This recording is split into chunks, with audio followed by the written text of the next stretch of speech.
வணக்கம். இந்த தீபாவளிக்கு ஈஸியாகவும் டேஸ்ட்டாகவும் வீட்டிலையே மைசூர் பாக்கு எப்படி பண்ணுறதுன்னு பார்க்கலாம் வாங்க. இந்த மைசூர் பாக்கு செய்கிறதுக்கு 1 கப்பு கடலை மாவை ஒரு சல்லடையில் சேர்த்து நல்லா சலிச்சுட்டு வேற ஒரு பாத்திரத்துக்கு மாற்றி வச்சுக்கலாம். இந்த கடலை மாவில் 1 சிட்டிகை அளவு உப்பு, 1 சிட்டிகை அளவு சமையல் சோடா சேர்த்துட்டு இதை அப்படியே வச்சுருங்க. அடுத்து எண்ணெய் சூடு பண்ணுறதுக்கு வேற ஒரு பாத்திரம் எடுத்துகிட்டு அதில் 2 கப் அளவுக்கு சமையல் எண்ணெய் சேர்த்துக்கோங்க. வாசனை இல்லாத எண்ணெயாக இருக்கணும். கடலை மாவு எடுத்து அதே கப்பில் 2 கப்பு சேர்த்ததுக்கப்புறம் நம்ம சளிச்சு வச்சுருக்கிற கடலை மாவோட உப்பும் சோடா உப்பும் சேர்த்துருக்குறோம். அதை விஸ்கு வச்சு ஒரு முறை நல்லா கலந்து விட்டுட்டு இதில் இருந்து 2 கரண்டி அளவுக்கு எண்ணெய் சேர்த்து நல்லா கலந்து விட்டுடுங்க.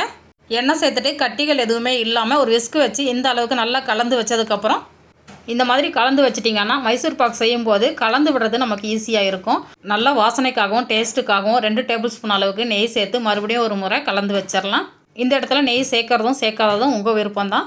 மைசூர் பாக்கு எதில் ஊற்றி கட் பண்ண போகிறீங்களோ அந்த பாத்திரத்தில் கொஞ்சமாக நெய் தடவி இந்த மாதிரி ரெடியாக வச்சுருங்க.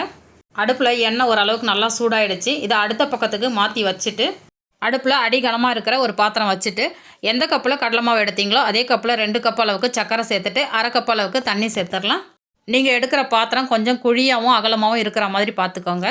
சக்கரை நல்லா கரைஞ்சி இந்த மாதிரி நுரைச்சி வரும்போது பாகு செக் பண்ணிக்கலாம். பாகு பதம் பார்த்திங்கன்னா ஒரு கம்பி பதம் வரணும். நீங்கள் தொட்டு பார்த்திங்கன்னா இந்த மாதிரி வரணும். இதுக்கு மேலே விட்டிங்கன்னா உங்களுக்கு மைசூர் பாக்கு ரொம்ப ஹார்ட் ஆகிடும். அதனால் இது கரெக்டான பதம்.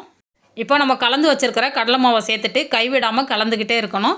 2 நிமிஷம் இந்த மாதிரி கலந்து விட்டிங்கன்னா நல்லா கெட்டியாகி சுருண்டு வரும். அந்த ஸ்டேஜில் நம்ம சூடு பண்ணி வச்சுருக்கிற எண்ணெயிலேருந்து கொஞ்சம் கொஞ்சமாக எடுத்து ஊற்றணும். ஊற்றுற எண்ணெய் பார்த்திங்கன்னா நல்லா சூடாக இருக்கணும். இந்த மாதிரி நுரைச்சி வரணும். எண்ணெய் ஊற்றின உடனே உங்களுக்கு பார்க்கும்போதே தெரியும். இந்த மாதிரி நுரைச்சி வரணும். அந்த அளவுக்கு எண்ணெய் சூடாக இருக்கணும். இந்த மாதிரி கலந்து விடுங்க. பெரிய வீடியோ தெளிவாக போட்டால் சுத்தமாகவே வீடியோ பார்க்க மாட்டேங்கிறீங்க. ஷார்ட்ஸாக போட்டாக்கா ஸ்கிப் பண்ணி பார்க்குறீங்க. வீடியோவை முழுசாக பார்த்தா தான் எனக்கும் பலன் கிடைக்கும். எல்லா எண்ணெயுமே ஊற்றி நல்லா கலந்து விட்டதுக்கப்புறம் பார்த்திங்கன்னா இந்த மாதிரி பபுள்ஸாக வரும். இதுதான் கரெக்டான பதம். இப்போ கடைசியாக கொஞ்சம் எண்ணெய் இருக்குது. அதையும் இதோட சேர்த்துட்டு ஒரு முறை கலந்து விட்டுட்டு நம்ம ட்ரேக்கு மாற்றிடலாம். மைசூர் பாக் பதம் வந்த உடனே ஃபாஸ்ட்டாக ட்ரேக்கு மாற்றிடணும். இல்லைனா கெட்டியாக ஆரம்பிச்சிடும். மாற்றிட்டு லைட்டாக அந்த கரண்டியை வச்சு தட்டி விடுங்க. ரொம்ப அழுத்தம் கொடுத்து நம்ம தேய்க்கக்கூடாது.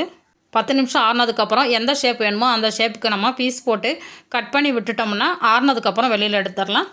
இப்போ மைசூர் பாக் பார்த்திங்கன்னா நல்லா ஆறிடுச்சு. இப்போ வெளியில் எடுத்துகிட்டு எந்த மாதிரி பீஸ் போட்டிங்களோ அதே மாதிரி கட் பண்ணிங்கன்னா ஷேப் சூப்பராக வந்துடும்.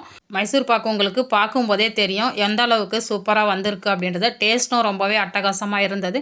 கட்டாயம் நீங்களும் இதே மாதிரி அளவுகளோட செஞ்சு பார்த்து இந்த தீபாவளியை என்ஜாய் பண்ணுங்கள்.